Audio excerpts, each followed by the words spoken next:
Good morning, YouTube.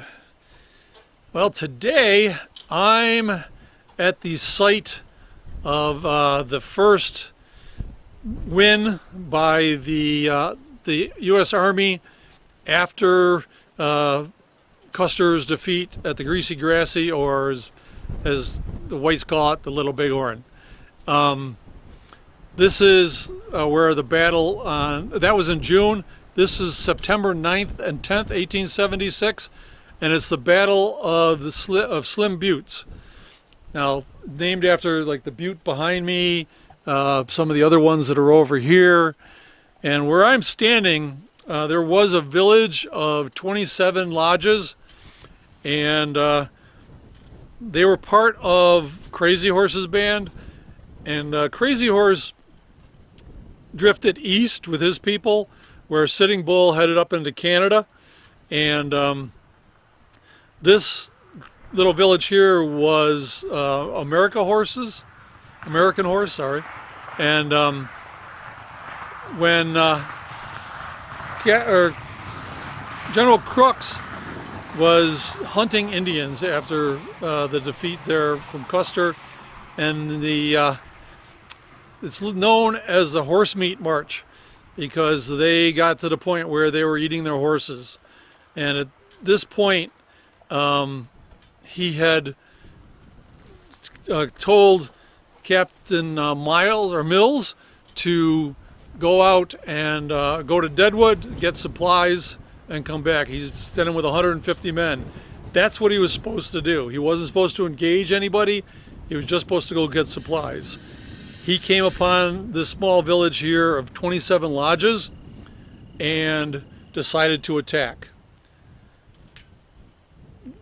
Sort of the same kind of mistake Custer made, only in this case, he knew that it was a small group. Well, they came in, it was rainy. The lodges were buttoned up for the rain, so there wasn't a whole lot of people moving around, and they were able to get in pretty close. And when they attacked, the Sioux cut the back of their teepees to get out, and a lot of them ran down into this coulee down here to hide. And they, a lot of them escaped that way. There still was quite a few that were killed. The chief, American Horse, and a few of his warriors and some women, he was not going to give up the fight, and he headed into a ravine. Now, there's nothing here that tells me this, but I think he may have gone over through this part of the coulee and up into that area up in there, because it's so close, and it looks like that you can get some easily defended positions. Well, he ran into this ravine. Mills dismounted his cavalry, and they formed a line across the front of the ravine, and they were firing into the ravine. Supposedly there was a cave, and American Horse and his warriors and women got into the cave, and they were just basically firing a lot of shots into that cave. All the women were killed. Eventually the warriors were also killed. After the battle, they said that they'd used their women's bodies to hide behind for protection, and there was at least one, her head was just gone from so many shots, and there was a bullet in every other part of her body. So there was a lot of shots going in there. American Horse was wounded in the abdomen.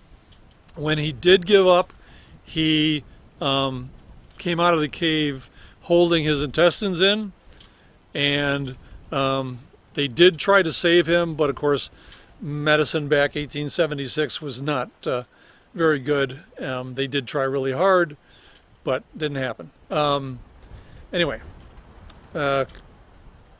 Crook came up, and they were able to, from the village, they got a large quantity of dried meats, and so they didn't need, now they had supplies. And the Crazy Horse, hearing the shots, came back with about 2,000 warriors, but they were able. They really didn't get into a battle with Crooks.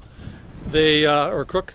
It ended up being harassing, more a harassing kind of fight, and so the newspapers back in Chicago made a real big deal about this because this, like I said, this was the first major win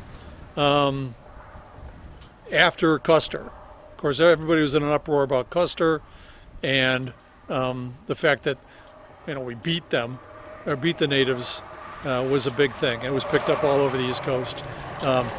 Today, I didn't know about this till I stumbled on it on a map. Who hears about the Battle of Slim Buttes?